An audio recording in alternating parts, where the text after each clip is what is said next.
Hey, welcome to the Crochet Crowd. I'm your host, Mikey. Today I'm going to show you how to do a bowl basket. These kind of templates you can probably find on Amazon. And what it is just basswood, about 3 to 4 millimeters.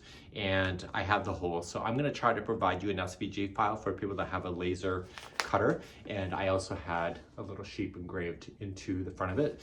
I hit it with some matte finishing, and I'll show you that in just a second. And it just requires this little basket. It's a good catch-all, you know, the front of your house, you know, keys, you know, the stuff that things go to die.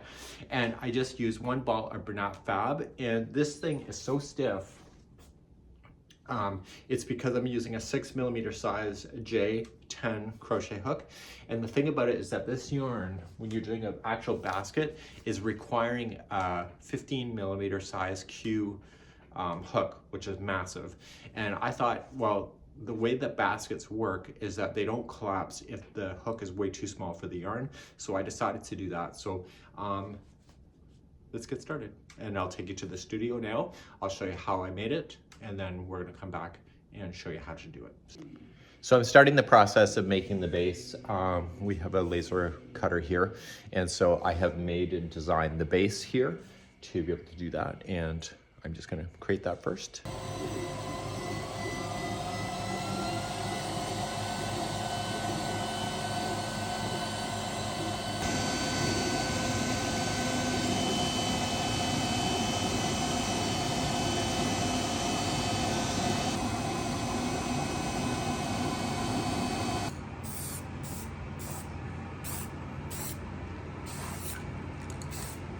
Just to let you know, that's all that was left over from the original ball that made this basket. So when we look at the Bernat Fab, I don't want to waste this yarn, any inch of it. So that's all I have left, so I don't end up with a lot. And so this, what this meant for me is that once I ran out of yarn, I just stopped and I just slip stitched the final stitch in.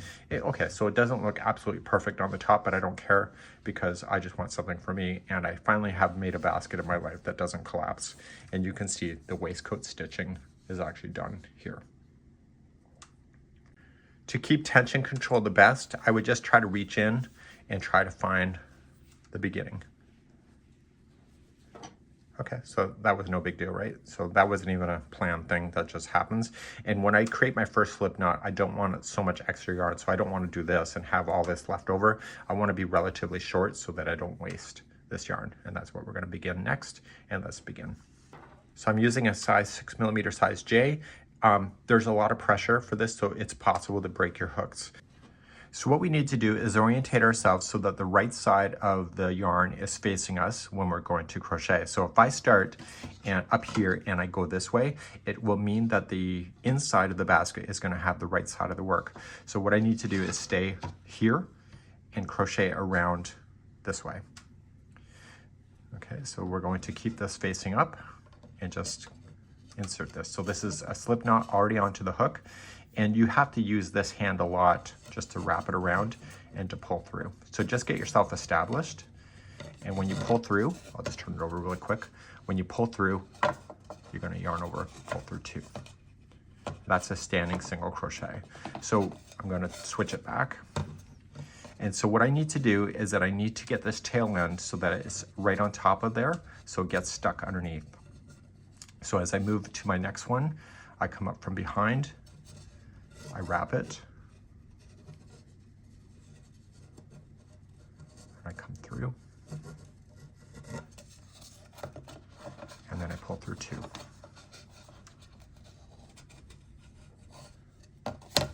Okay, so do you see that this is getting stuck underneath the stitch work? So from behind, I wrap,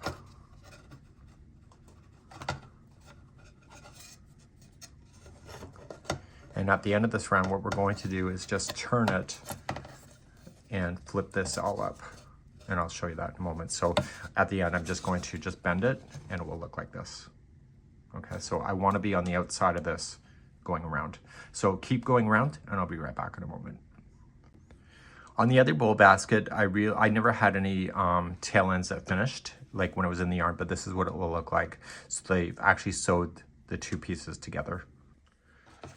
Another observation I had, Karen told me to spray this with the matte before I did it. I didn't do that on the last one, and the charcoal of the burn actually gets on the yarn. So that was a great observation, and I did not need to sand it down. I just had to hit it with some spray. So what this yarn is doing, because the hook is too small for this yarn, is that it's compressing the yarn, making it really rigid. You're going to come to your last hole. Okay, so it's going to be really tight. So what you can do if it bothers you, just lean them forward like this towards the interior, and you will see how it's going to build up. And the next round is going to really collapse it to make it really good. So we're going to start with the waistcoat stitch. Normally we stay towards the top of the stitch when it's single crochet, but a waistcoat is going to split the legs. It's going to be really tight.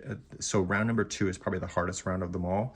And so you want to stay down here, not go up here. So you want to split in between the legs, force it through.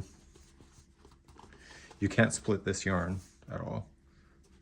So you can turn it over to the back side to get it through if you need to. And just yarn over, pull through. You see how it's split?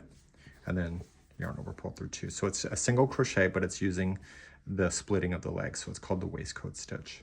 So the next one, see how tight it is? So if you stay up here, that's single crochet. So if you want to do that, you can, but the waistcoat stitch is even tighter. So you just want to split those legs and pop on through. So I'm really using this hand more than I normally would. So split the legs, dig on in. You can't split the plies because it's a fabric, and pop on through. So this round is probably the hardest round of them all because you're establishing the waistcoat stitch, and then in the future you're going to know where that is, and it's going to be easier to access as well. So go around and do your waistcoat stitching around, and I'll be right back in a moment. So I'm not kind of paying attention to when I've gone all the way around, but you can clearly see it in the work. The more you do, the easier it's getting. So I did this yesterday and I was really frustrated with the process, but this is my second go at it and it's a lot easier today, and probably because I know what I'm doing. So if it's your first time and you're fighting with it, I think maybe you'll learn the lessons like I did yesterday, just to ease off on some of the tension. Dig in and just go there. So maybe this is a game of Survivor.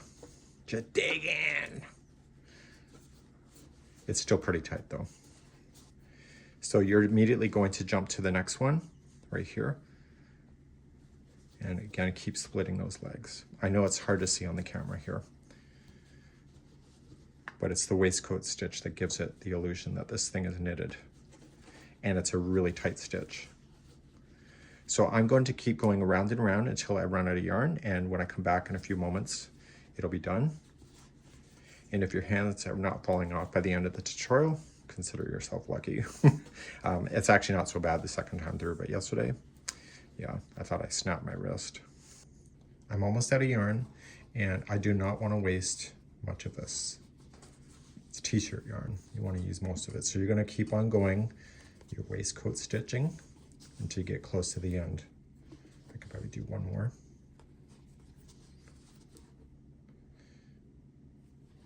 Okay, I think I'm a little too close, so I'm going to back out. And the last stitch that I want to apply is just going to be a slip stitch. So through and through. Okay. I'm just going to pull through. And I'm going to grab a tapestry needle and just weave it back through on the interior. So put it through a tapestry needle. I'm amazed it actually can fit through there. So it does compress a bit. And what you want to do is just stay on the interior of the basket and just kind of pull it back through.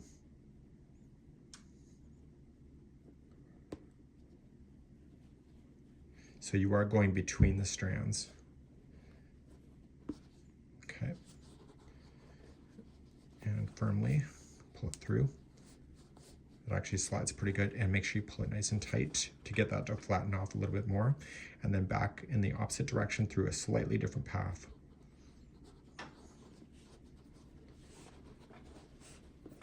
Now, because you covered the starting tail, as you can kind of see here, you don't see that on the back. So it's good. And then finally, one more time.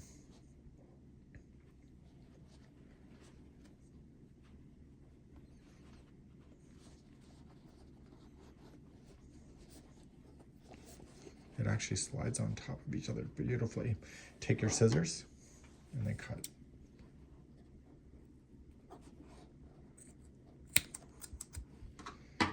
And that's all I had left in the end. Okay, so there we go. So it's a cute little basket, and I was a little bit more easier with my tension this time, so this one's not as rigid. However, it's still amazing. It's not gonna fall out on itself. See, bounces right back, and pretty cool. This is how you do these baskets. Please leave me a comment and see what you think below.